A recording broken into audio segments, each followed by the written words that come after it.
Hello दोस्तों, राम राम, सत श्री अकाल, सलाम वालेकुम। आप सभी का स्वागत है हमारे इस प्यारे से चैनल जट्टिस्तान में। आज हम बात करेंगे कि इतिहास को कैसे बदला जाता है। कुछ लोग इतिहास को किस प्रकार से इतिहास के साथ छेड़छाड़ करके उसे बदल देते हैं। जैसे कि आजकल नेट का ज़माना है, इंटरनेट का ज़माना है, तो जो अनपढ़ लोग हैं उनकी बात वो दूसरे लोगों तक नहीं पहुंचा पाते, और जिनको जो नेट पर इन्फ्लुएंसर है या जिनका ज़्यादा प्रभाव है वो कुछ भी बोलेंगे तो वो जल्दी से फैल जाता है, चाहे कोई झूठी अफवाह ही क्यों ना हो। यही बात पुराने समय में होती थी कि कुछ घटनाएं ऐसी थी जो पहले घटित हो चुकी थी, लेकिन उसके बाद जो राजा बने उन्होंने उन घटनाओं को अपने हिसाब से लिखवाया। इन्हीं में से एक है, बहुत बड़ी शख्सियत हुए थे हरिदास जी महाराज, जिन्होंने निरंजनी संप्रदाय चलाया था, जिनका वास्तविक नाम हरि सिंह था, जो कि आपको दिख रहा है लिखा हुआ।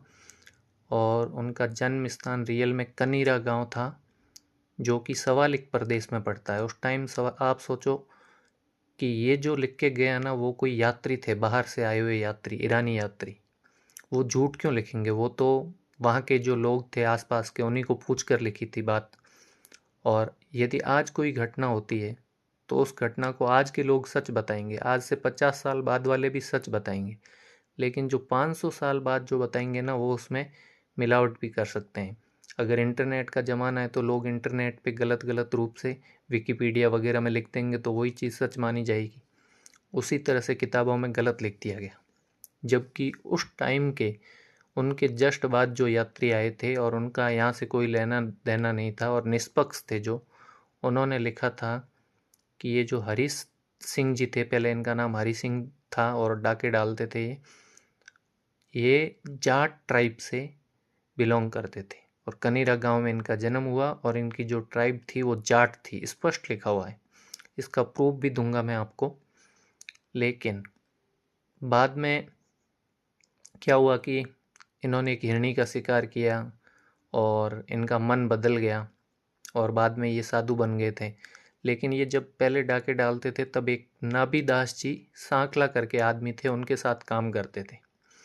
तो आप देखो कि किस तरह से छेड़छाड़ हुई है कि इनको भी बाद में लोगों ने सांकला राजपूत बता दिया कि ये जो हरिदास जी थे ये हरि सिंह सांकला थे राजपूत, जबकि ये नाभीदास जी सांकला के साथ काम करते थे। और ये भी चीज़ उसमें स्पष्ट रूप से लिखी हुई है। उसी यात्री ने, जो ईरानी यात्री था, उसको यहाँ की हिस्ट्री से कोई लेना देना नहीं था।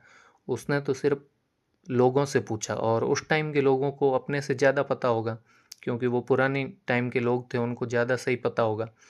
तो उन्होंने जो बताया वही उसने लिखा और बाद में हिस्ट्री चेंज करके उनको सांकला राजपूत बताया गया और उनका जन्म कापड़ोत नागौर में बताया गया। हाँ, जन्म हो सकता है कनीरा गांव, बाद में कापड़ोत कहलाने लग जाए, लेकिन जो ट्राइब थी वो स्पष्ट लिखा हुआ है कि जाट थे। और सांकला से किस प्रकार जोड़ा, क्योंकि उनके जो साथी थे वो सांकला राजपूत थे, नाभीदास जी। और इसका एक प्रूफ है, बुक का नाम है दबिस्तान मजाहिब, बहुत फेमस बुक है। आप पढ़ सकते हो, कहीं से ख़रीद सकते हो या फिर गूगल पे पढ़ सकते हो, इंटरनेट आर्चिव पे पढ़ सकते हो। तो वो आप ज़रूर पढ़ना, उसमें स्पष्ट लिखा हुआ है और उसका प्रूफ मैं स्क्रीनशॉट भी आपसे शेयर करूँगा।